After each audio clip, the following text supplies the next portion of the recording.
Moggaasni maqaa Harargee jiru kuni maqaa Oromoon moggaafatte lakkii maqaa lagaan humnaan Oromoo irratti feete waan ta'eef maqaan kun jijjiiramuu qaba. Maqaan Harargee jiru kun maqaa waggoota hedduu dura maqaa Oromoo yookaan hoggansa gadaa Oromoo yeroo sanii Haragaayaa Jaamurraa dhufe waan ta'eef lafti Oromoo bareentummaa yaa bishaan Awaashii gadiin Haragaayaa Jaamaa turte. Harargeen maqaa Araboonni yookaan alagaan sababa daldalaa biyya teenya seente nutti moggaafte waan ta'eef maqaa keenya ganamatti deebi'uu qabna. Nagaa fi salaamni keenya bakka jirtan maratti isin haa ga'u. Nagaa isin gaafachuu hin daganne hordoftoota Lammii Miidiyaa.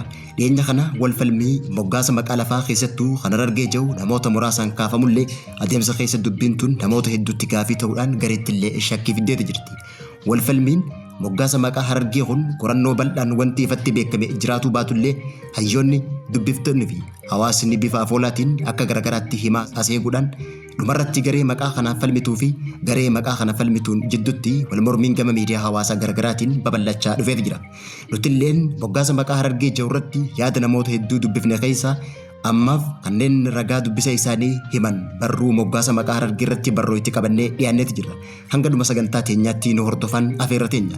Jalqaba irratti barruu qorataa seenaa obbo Naasir Kaliil yookaan Abbaan Malkaa moggaasa maqaa Harargee jiru irratti maxxansee kan isin biraan geenyu ta'a. Itti aansuudhaan barruu qorataan seenaa fi kitaabsaan obbo Jamaal Ahmad moggaasa maqaa Harargee jiru irratti katabe kan isin biraan geenyu ta'a.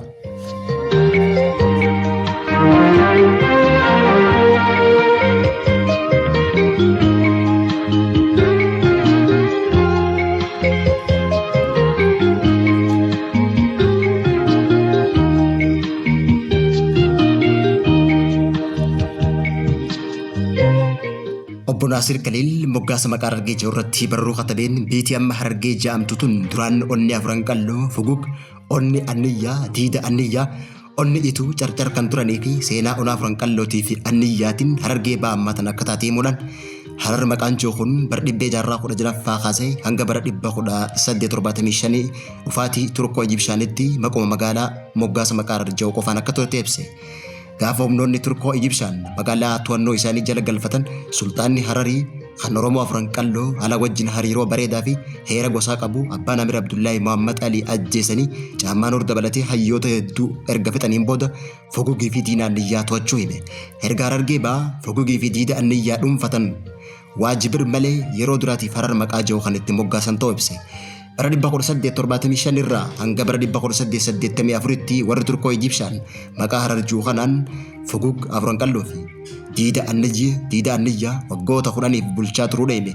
Achi boodallee bara 1884tti hoggaa warreen Turkoo Ijibshaan biyya gadi dhiisanii bahan waggoota lamaaf Amir Abdullaahi maquma Harar jiru kan warri Turkoo Ijibshaan Fugugii fi Diida Anniyyaatti moggaase kanaan bara 1884 hanga bara 1886tti bulchaa akka ture hime.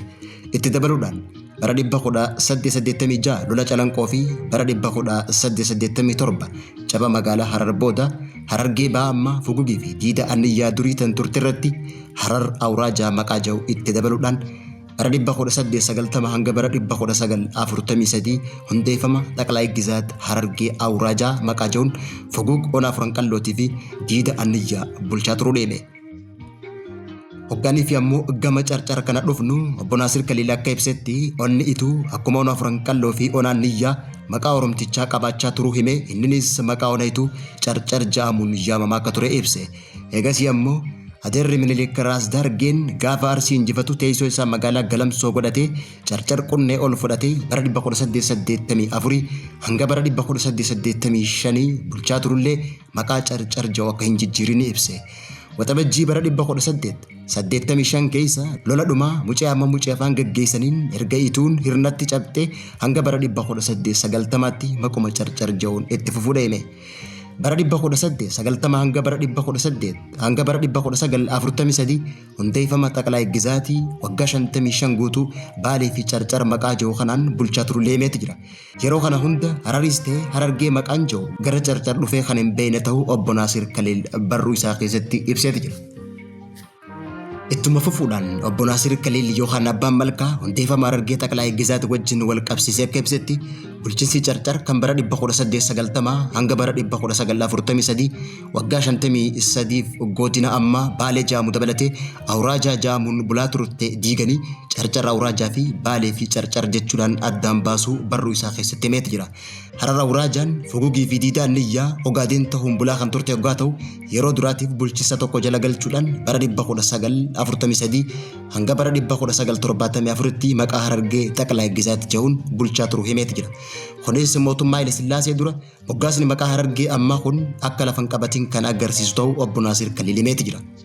Bara 1974 hanga bara 1987tti bara dargiin aangotti dhufe ammoo Harargee kifla hagar godhanii bulchuu himuudhaan bara 1987 hanga bara 1990 takka bara mootummaa ce'umsaa dhufu Miraab Harargee Astiraadar Akkabaabii fi Misraaq Harargee Astiraadar Akkabaabii ja'aniin bulchuu kan eegalan ta'uu ibsee seenaa hundeeffama Harargee jedhuun qixa sirriitiin kan lafa qabate zamana dhiyoo ta'uu ibsuudhaan ragaa seenaa tanaatiif obbo Naasir Kaliil kitaaba Raas Immiruu bara 1937 barreesse Addis Ababa University Press maxxanfame kitaaba Richard Burton First Photo Step in East Africa or Exploration of Harar akkasumas galmee Harar Gizaat Ministeer Jaw Fattashuun seenaa tan argachuun akka danda'amus abbaaf irraa itti godheeti jira.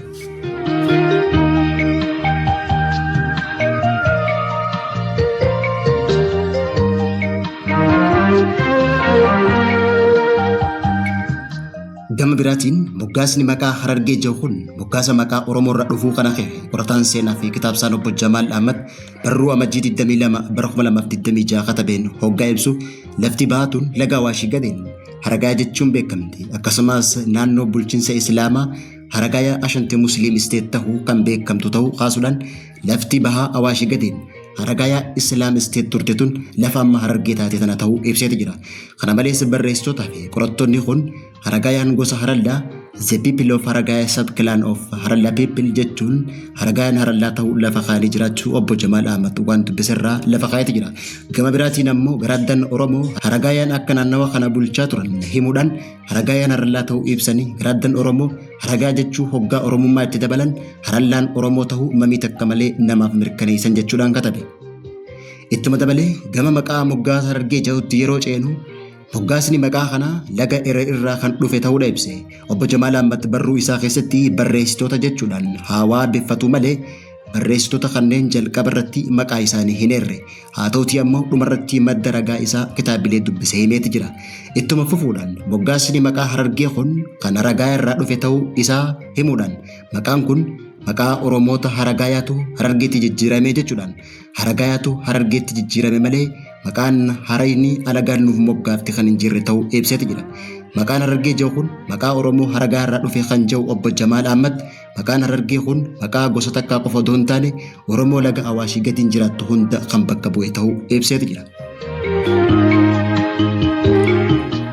Gaafii maqaan Haragayaa akkamitti Harargeetti jijjiiramuu dandeeyyeettuuf obbo Jamaal Ahmad akkas jechuudhaan deebise. Jaarraa 14ffaa keessa Nugus Ahmad Siyoon Oromoota Haragayaa weeraraa ture. Yeroo tana lammiileen Arabaa tan bifa amantiitii fi bifa daldalaatiin dhufte hedduutu biyya teenya keessa jira. Cinaan hojii siyaatiin gara biyya teenyaatti as balaqan. Namoota kana keessaa tokko nama Imaam Saalii jedhamu akka ta'e himuudhaan Oromoonni Haragayaa weerara isaa irratti baname kanaan namicha Imaam Saalii jedhamu kana ifitti yaamanii akka isa gargaaru jechuudhaan hime. Imaam Saaliin durumaanuu qajeellaa lafa tanaatii fi hawwii qabaachaa ture hamuuna aangoo guddaa waan qabuuf aangoo fi lafaas fudhatee gara eenyummaa isaatti jijjiiruu hime. Humnoota isa duuba jiruus if jalatti hiriirsetii Oromoota Haragayaa kan amma Oromoo Harargee jennuun kana maddiitti dhiibee lafaa fi aangoos dhuunfachuu ibseeti jira.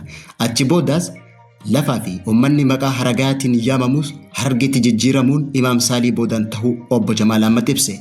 Maqaa kana Haragaa irraa Harargeetti jijjiiruuf wanti isaan gargaaree awliyoota dur biyya Arabarraa gara biyya teenyaa dhufe akka fakkeenyatti namoota akka Sayyidina Harar jedhamu fa'aa yoo ta'an maqaa akka Gahee jedhu itti dabaluudhaan Harargaay fuuteetii akka Harargee taatu taasisee jechuudhaan ibse.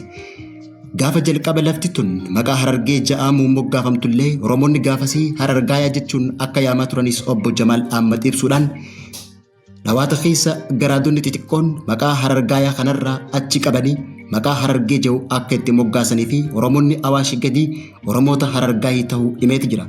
Obbo Jamaal Ahmad barruu isaa tanaaf madda ragaa seenaa akka Fitul Habashaa Arabi Fiqii Burak Empire Oruchi 2022 Anthropological Inquiry Islamic History and Culture in Southern Ethiopia Freeman Greenville bara 1990 takka The Atlas of African History jedhuu fi ragaalee biroo ta'us abbaaf irraa itti godheeti jira.